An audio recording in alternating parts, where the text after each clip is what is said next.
like, yo, bro, if this car can't drive, then I will not drive it.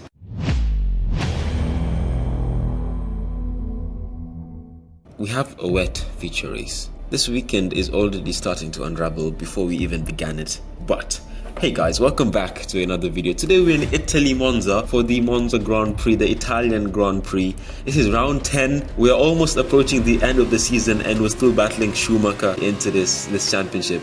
Now, coming on to the qualifying lap, I say this a lot, but I was confident. I was like, yo, I'm gonna get P5 at least, like if I mess up completely.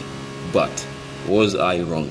So coming down into turn 1, you notice I social distance quite a lot from the curbs, because I use F1 as a benchmark, and F1 cars don't really go onto those curbs, okay? They like literally get thrown off.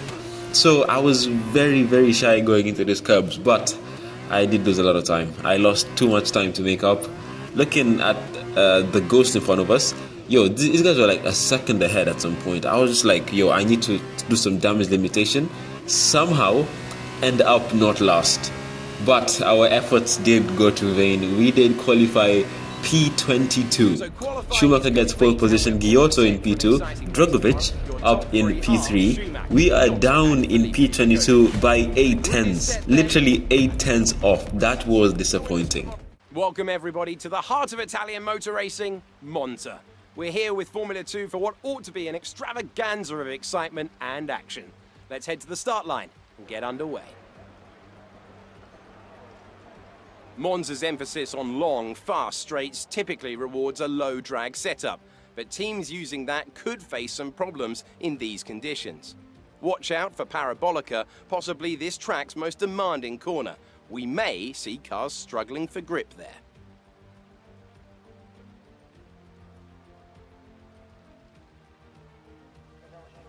I'm joined by a man who's had many a wet race, Davide Valsecchi. Just how challenging will these conditions be out there on track? Delighted to be here, Alex. Even in this weather, nothing will be easy for them. We may have standing water, which means visibility will be a worry. They just need to stay clear of the white lines and curbs. That can cause you a real problem when it's so slippery.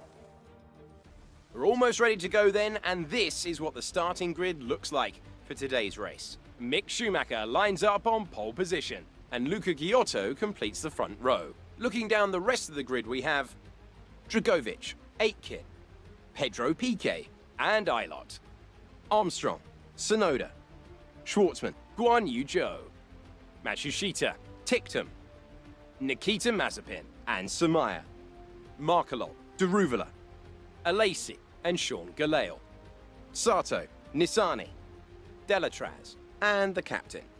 And with lights out just moments away, it's time to go down to the track.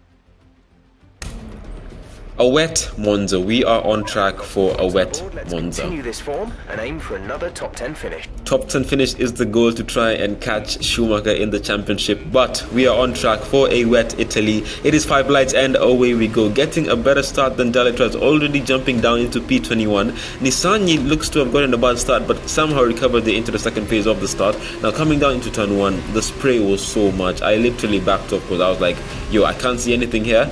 Might as well not send it into the inside because I don't know where I'm going to end up. But traffic galore down into Monza turn 1 as we get a warning for collision with Nissany, which I did not really see there, but we do manage to get a move on Alesi, who got compromised by the cars all forming a line down into turn 1. Now fast forwarding, you see onto our left side Alesi fighting us back. We somehow fight back, but we do go down the inside of Delatraz, getting past him. Is that Delatraz? Sato? That's Sato. So we get past Alesi and Sato, now up into P19 already. It's a promising start, but we do have massive amounts of understeer, as you saw right there. As we do make contact with a man like Alesi, somehow, looking at the replay, you see that he got a little bit overconfident on the throttle because he got a better exit than I did.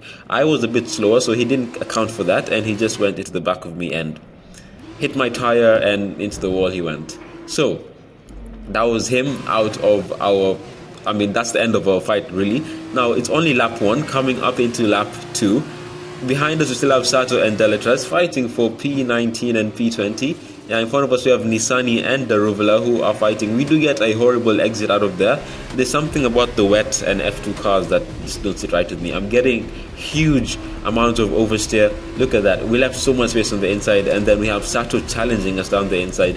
We do manage to cover him off. We do go a little bit deep, taking the dry line, but he just wheezes in front of us. Like, he just passes us like we're not even there. That was horrible. Delatraz now challenging onto the right side. I thought he was going to go for the dive bomb, but he doesn't really go for the dive bomb. We managed to keep our P19 position, trying to catch up to Sato, but Sato seems to be having some phenomenal speed, some phenomenal exit speed. Coming up into the end of lap 2, start of lap 3, we are still in P19. It is not looking promising. Everything is falling apart as we get challenged by Delatraz coming down into turn 1. Who's going to back out first? He does, so we managed to keep the position, but we do get massive understeer. Not even touching the curbs, we just literally like slid past that corner somehow as Sato sets the fastest lap. Nissany in front of him. We are now 2.5 seconds away from Sato, so we have lost a lot of time to him fighting Delatraz. Delatraz again going for the move. This time he breaks a bit later, going down the inside. We try to fight back, but we do not have the grip necessary to fight that battle, so we do let him go. We concede the position, but there was nothing more we could do. So coming up into this turn, we get huge understeer. I'm just like, yo bro, if this car can't drive, then I will not drive it. I pull up to the side of the track, I park the car, and that is it for the feature race. I have decided to retire from the feature race. Our second retirement of the season. Mick Schumacher does get the win, which hurts because we've lost a lot of ground to him in terms of points, but the car just didn't want to drive, so we just had to park it on the side of the road. Right, onto the podium. Mick Schumacher on the podium. Luca Giotto wins it doesn't win, his second in the Italian Grand Prix, and then I believe that is Felipe Delatraz up in P3. We've lost a lot of ground on him in terms of the championship, but we still have 2 more races left. We have, I think the next one is Russia, and then we have Abu Dhabi to close up the season, and we still have a challenge, we still have a chance to challenge him for the championship win, but nonetheless we don't give up. So coming on to the standings, Schumacher gets 27 points plus the 4 points for the fastest lap in qualifying. Giotto up in P2 and Drugovic rounds up the top 3. We are retired. Our teammate is actually in P5 or was at P6, so he did have a good result. We didn't score any points, but we're going to try and do something in the sprint race. We're returning after yesterday's feature race for the final event of the weekend, the sprint. Down on the grid below us, the drivers are spending their last few minutes getting ready. Very soon, they're going to kick this race off in dramatic fashion. Davide, is there anything we should be looking for in today's race? The teams are all very competitive at the moment, so are we about to witness a push from anyone in particular? Hi Alex, the team will have been studying everyone else out there very carefully. So I think we are in for a very interesting event today. I can't wait to see how this race unfolds.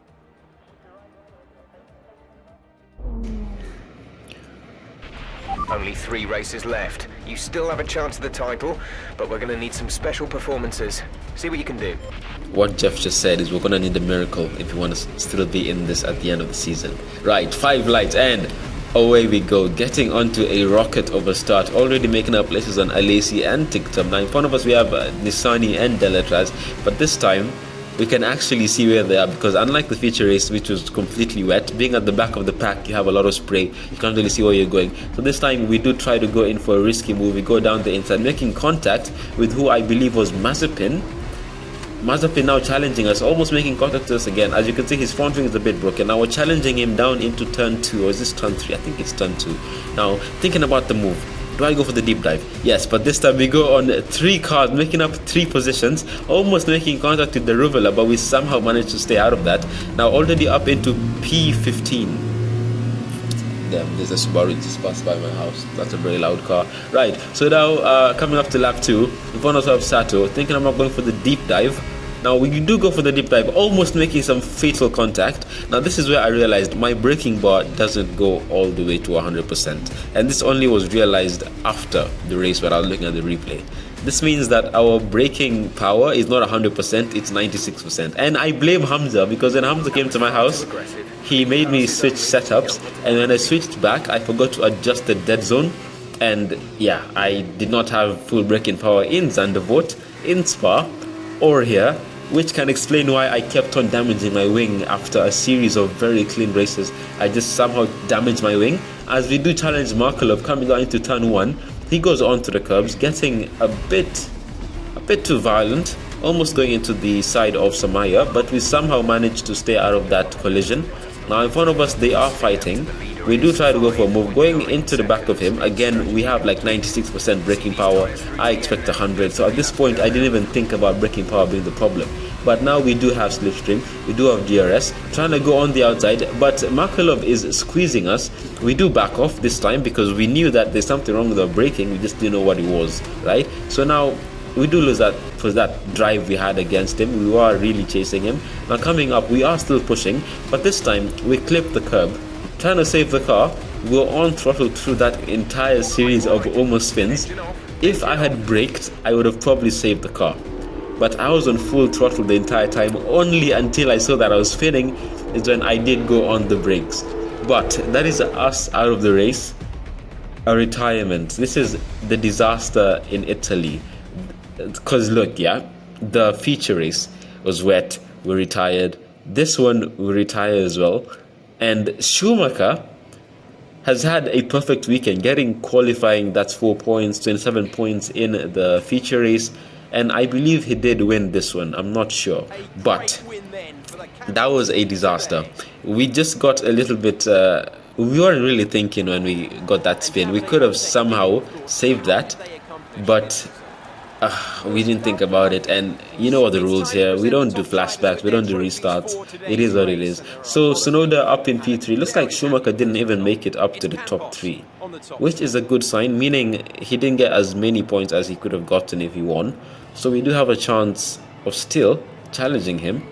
We still have another race in Russia coming up next, and then we have the final in Abu Dhabi. Will this championship go all the way till Abu Dhabi? That is a very good question. I wonder what's going to happen, because I am very curious at how tight this championship can get. So Aitken wins, Elliott up in P2 and Tsunoda up in P3. Schumacher in P8. Only got 1 point. So I'd say we've lost a lot of points this weekend. 4 points in the qualifying and then 27 points in the sprint race, the feature race. Plus that 1 point, I'd say we're still in this. Only 34 points away from him, we're still in this. Russia can somehow do us justice and then we take it on to the final in Abu Dhabi. Looking at the replay, this is going to be the thumbnail, us messing up, because we could have saved this. We really could have saved this. Now, what happened was, Wang Yuzhou ran into us. The worst that could have happened is us damaging a wing, because we were literally like head first going into the barrier. We could have saved that if Wang Yuzhou wasn't there. We could have saved that if I pressed the brakes, but we did not. Alas, a retirement. Disaster in Italy. Right, I'll see you all in the next one. Take care and peace.